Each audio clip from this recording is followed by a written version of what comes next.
हंस हंस के क्यों छेड़ती है मुझको ये तन्हाइयाँ,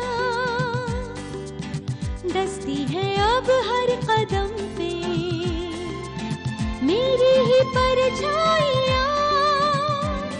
बूंदों सी मैं निर्मल जीवन में दलदल, खिलता है फिर भी कमल। हंस हंस के क्यों छेड़ती है मुझको ये तन्हाइयाँ, डसती है अब हर कदम पे मेरी ही परछाइयाँ। बूंदों सी मैं निर्मल जीवन में दलदल, हिलता है फिर भी कमल।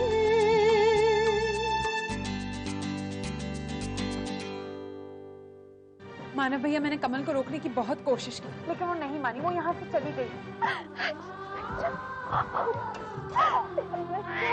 अरे ये मेरा बच्चा है। तुम कहना क्या चाहती हो? यही कि कमल तुम्हारी बेटी है। मेरे को भीख मांगने के लिए मांगता है कि नहीं मांगता है? हाँ हाँ। कहाँ है वो? उसकी कोई एक जगह थोड़ी ना साहब, होगी किसी गली में, किसी मंदिर के गेट पर, या फिर किसी सिग्नल पर। बच्चों को जगह जगह लेके भीख मांगती फिरती होगी वो।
तूने बच्ची मेरे को बेच के बहुत अच्छा काम किया। जान का टुकड़ा है मेरी बच्ची। आज इसका नामकरण संस्कार है। अच्छा ये बता, शैली कैसा नाम रहेगा? देखा भाई, अपन फंक्शन में नहीं आया। ये लो तुम्हारा 6000। बंद करो रे भजा। 6000 वापस काय को रे? देखा भाई, जितना बड़ा मुंह खोल सकती हो खोलो। 6000 कुछ भी नहीं, 6 खोखा 6 पेटी, जो बोलोगे मिलेगा। साहब लोगों का गरज है, देने को तैयार। अच्छा, कौन सी किस्मत वाली पसंद आई रे इनको?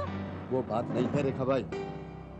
तो हाँ, ये साहब लोग है कौन? ये वही साहब हैं जिन्होंने अपन को बच्ची दिया। साहब लोग का फैसला बदल चुका है, बच्ची वापस चाहते हैं।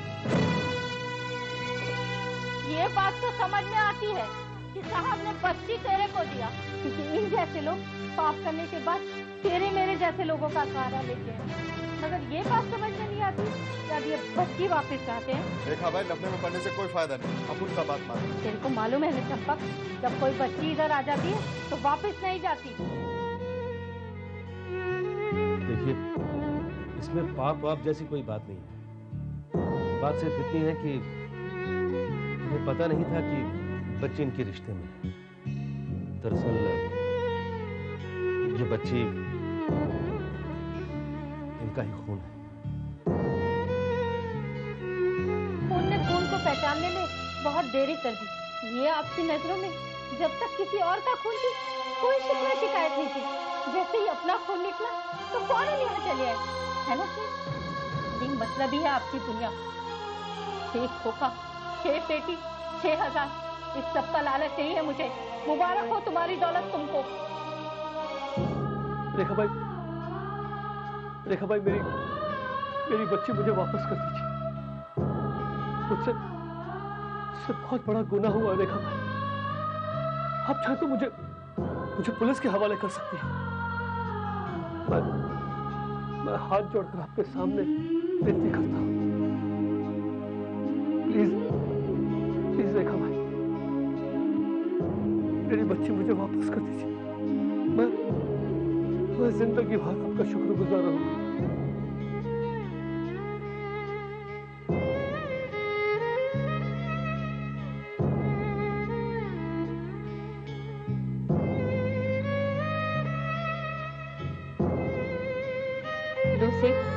दोबारा ऐसी गलती मत करना। किसी बच्ची को किसी माँ से जुदा मत करना। अगर ऐसा ख्याल भी आए ना तो इस जगह को याद कर लेना। जाओ से जल्दी जाओ, कहीं इन बच्चों में ये उम्मीद ना जग जाए कि कोई सेठ इन्हें भी लेने आएगा।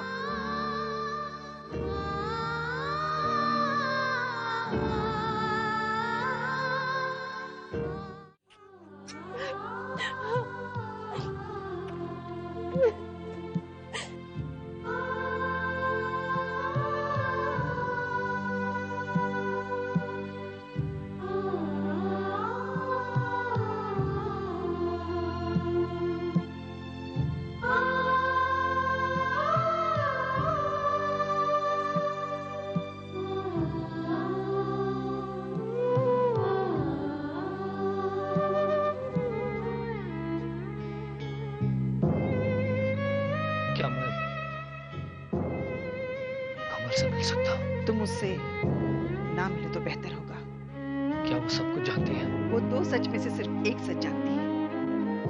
वो ये नहीं जानती कि तुम कौन हो उसके, लेकिन ये जरूर जानती है तुम्ही ने उसके बच्चों का किडनैप करवाया था। रेनी प्लीज, सिर्फ एक बार मुझे अपनी बेटी कमल से मिला दो। मैं जिंदगी भर तुम्हारा शुक्रगुजार हूँ। प्लीज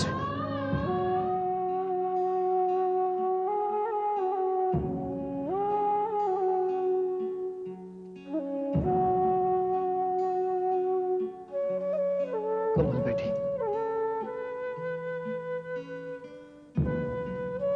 आप यहाँ? हाँ, मैं तुमसे माफी मांगने आया हूँ बेटी। किस मुंह से माफी मांगने आए मुझसे? पहले तो मेरे बच्चों को मुझसे दूर कर दो। इतनी घिनौनी हरकत।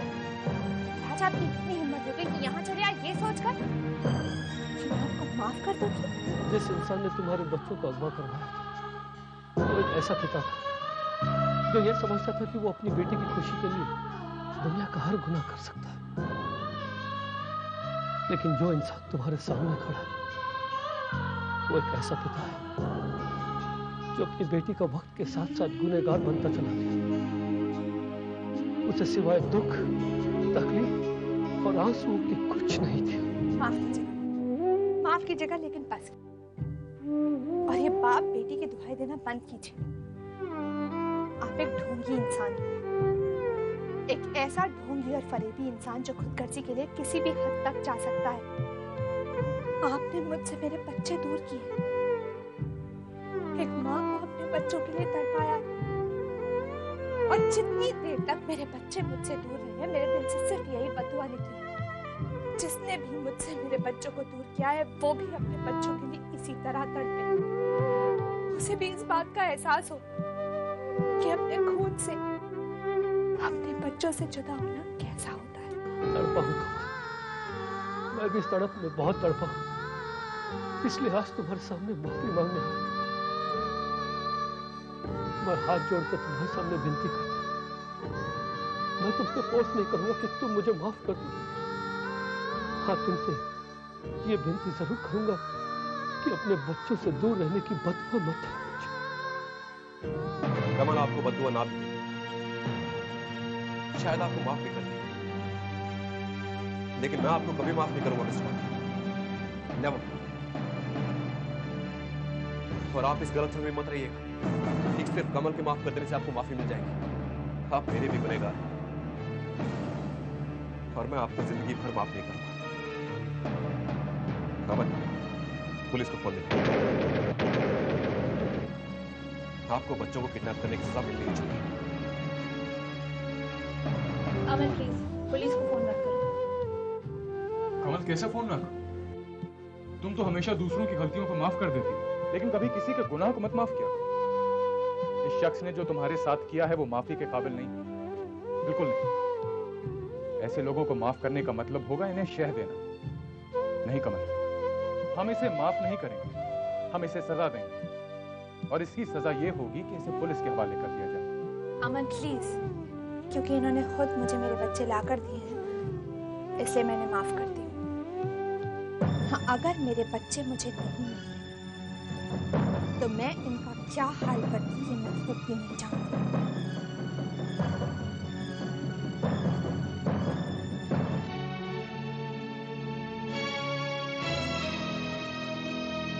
क्या हुआ राजेश? मिल गए कमल के बच्चे?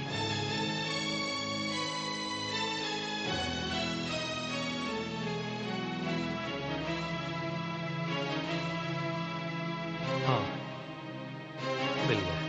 बहुत कोशिश की होगी ना उन्हें ढूंढने की, जमीन आसमान एक कर दिया होगा, है ना? सब कुछ जानकर भी पूछ क्यों रही है? मैंने उन्हें किडनैप करवाया था, इसलिए उन्हें ढूंढना मेरा फर्ज था। मैंने और जयंती ने बड़े मुश्किल से ढूंढ निकाला। बच्चे जब मिल गए होंगे तो बड़ी जोर से गले लगाया होगा उन्हें।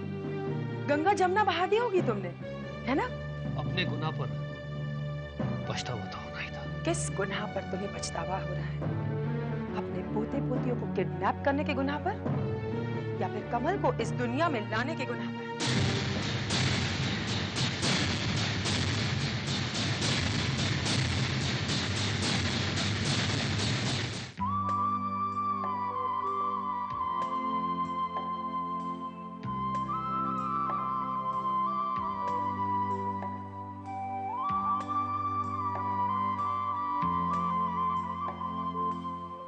क्या आप रो रहा है?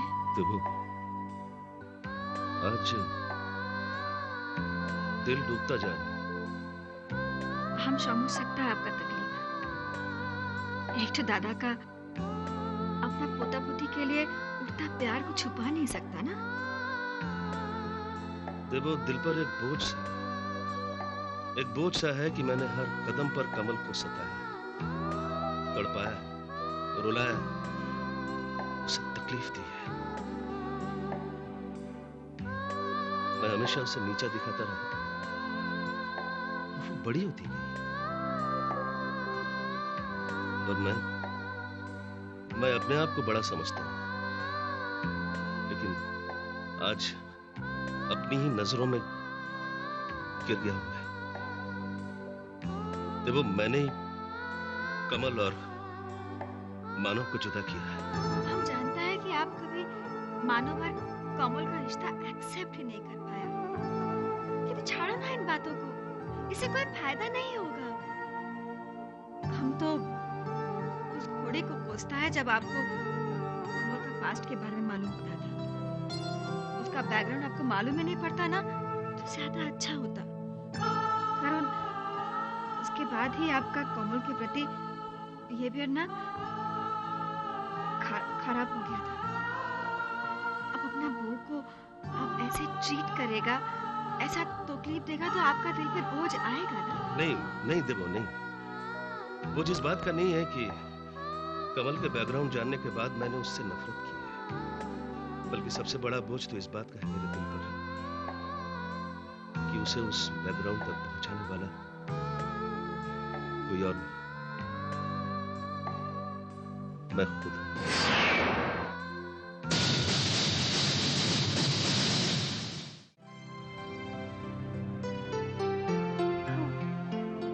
ये लो, सामने से जाकर दवाएं ले।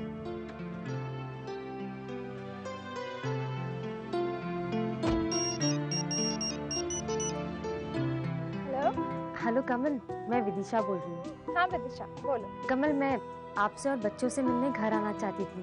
लेकिन जब घर फोन किया तो राम सिंह ने बताया कि आप बच्चों को लेकर बाहर गई हैं। कमल, मेरा बच्चों से मिलने का बहुत मन कर रहा है। विदिशा, अभी तो तुम बच्चों जैसी साउंड कर रही हो।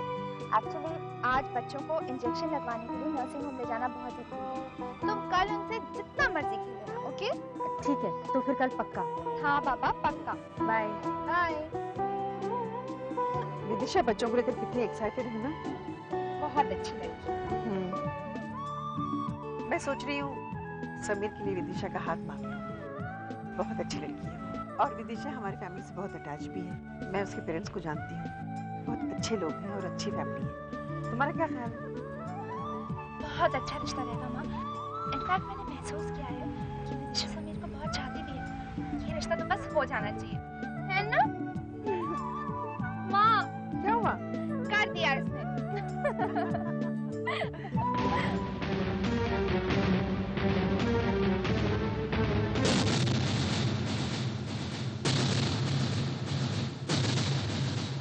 हाँ, हाइजीन का पूरा ख्याल रखिएगा।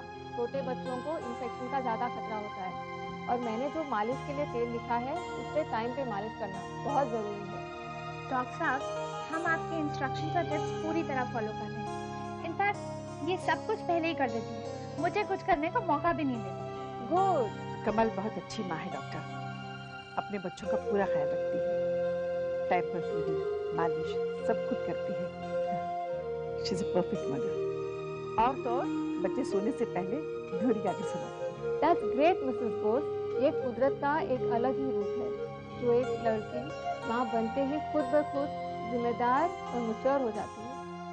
इसीलिए तो कहते हैं कि माँ कुदरत का बनाया एक पवित्र तोहफा है। लेकिन आजकल कुछ ऐसी भी औरतें हैं जो इस बात को नहीं समझती। अब देखिए ना, कुछ दिन पहले मेरे पास एक ऐसी औरत आई थी जो मेरा सहारा लेकर किसी को धोखा देना चाहती थी। कैसा होगा डॉक्टर? वो चाहती थी कि मैं उसे माँ बनने का एक पॉजिटिव रिपोर्ट दे दूं, जबकि वो प्रेग्नेंट थी ही नहीं। भगवान बचाए ऐसे लोगों से। मैंने तो साफ मना कर दिया। डॉक्टर साहब, कौन सी वो लड़की? कहते हैं कि वो बहुत बड़े घर की बेटी है। जाजू फैमिली में उसकी शादी हुई है। क्या नाम था उसका? अनीता। अजीब सी बात है ना। मैं वैक्सीनेशन कार्ड लेकर आती हूँ। Excuse me.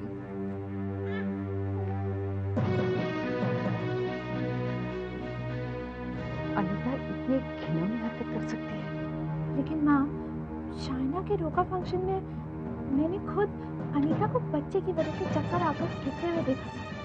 पर मानव उसे दूसरे कमरे में लेकर गया था और उसने तभी मानव को बताया था कि वो प्रेग्नेंट है। इसने नाटक किया है। मानव के दिल में जगह बनाने के लिए ये लड़की कुछ भी कर सकती है। लेकिन माँ, मानव को जब इस सच्चाई का पता चलेगा वो तो टूट ही जाएंगे।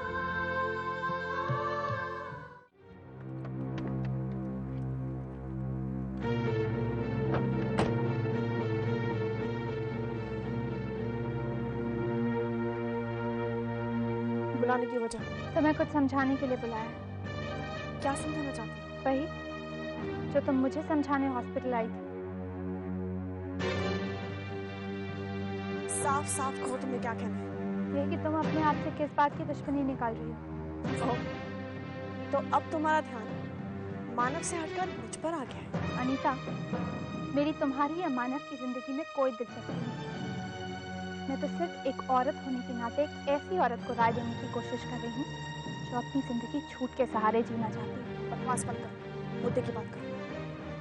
सुनो, जब तुम मेरे पास हॉस्पिटल आई और तुमने मुझ पर ये झूठा इल्जाम लगाया कि मैं अपने बच्चों के सहारे मानव को, तुम्हारे पति मानव को अपनी जिंदगी में खींचने की कोशिश कर रही हूँ, तुम्हारे जाने के बाद मैं सोचती रहती कि तुम इतनी गिरी और घिनौनी बात कैसे सोच सकती हो, उस तक जब तुम खुद एक माँ बनने वाली।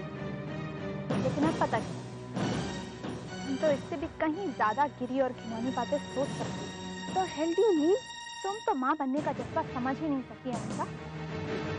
तुम तो माँ बनने वाली हो ही नहीं। ये नाटक कर रही हो अनिता। माँ जैसे पवित्र शब्द के साथ खिलवाड़ क्यों कर रही हो? सोचा है तुमने, जब मानव को यह सच पता चलेगा तब उस पर क्या बीतेगी? क्यों अपने साथ साथ उसकी जिंदगी नर्क बनाने पर तुली हुई? मैंने ही गलत समझा। तुम्हारा ध्यान अब भी मानव पर है, मुझ पर बहुत दिलचस्पी है ना तुम्हें उसकी जिंदगी में? नहीं, उसकी जिंदगी नर्क ना बने, इसलिए तुम मुझसे मिलना चाहती थी। कमल, मानव मेरा पति है। शर्म नहीं आती तुम्हें? शर्मिंदा होने वाला काम तो तुमने किया है अनीता। माँ बनना एक औरत की जिंदगी की सबसे खूबसूरत फीलिंग होती है। कम से कम उस फीलिंग को तो अपना हथियार मत बनाओ। और अगर परखना ही है तो इस फीलिंग को सच बनाकर परखो। मेरी वजह से इनसिक्योर होकर मानव को इमोशनली टॉर्चर करना छोड़ दो। अब भी वक्त है, संभल जाओ अनीता। तो कब पैरों तले जमीन सरक जाएगी पता नहीं चलेगा, और जब पता चलेगा तब बहुत देर हो चुकी होगी। तो मानव की नजरों से गिर चुकी होगी। धमकी दे रही। सुनो कमल, मेरे मामले में तुम ना ही पढ़ो तो तुम्हारे लिए बेहतर होगा। और अगर तुमने ये बात मानव को कहकर उसे मुझसे अलग करने की कोशिश की तो ऐसा सबक सिखाऊंगी जिंदगी भर याद रखोगे। वैसे भी मुझे तुम पर विश्वास है, तुम ये सच बताकर अपने मानव की जिंदगी नर्क में बनाओगे। इस मामले में तुम्हारी जुबान ना ही चले तो बेहतर है। मेरे लिए ना सही, अपने मानव के लिए से।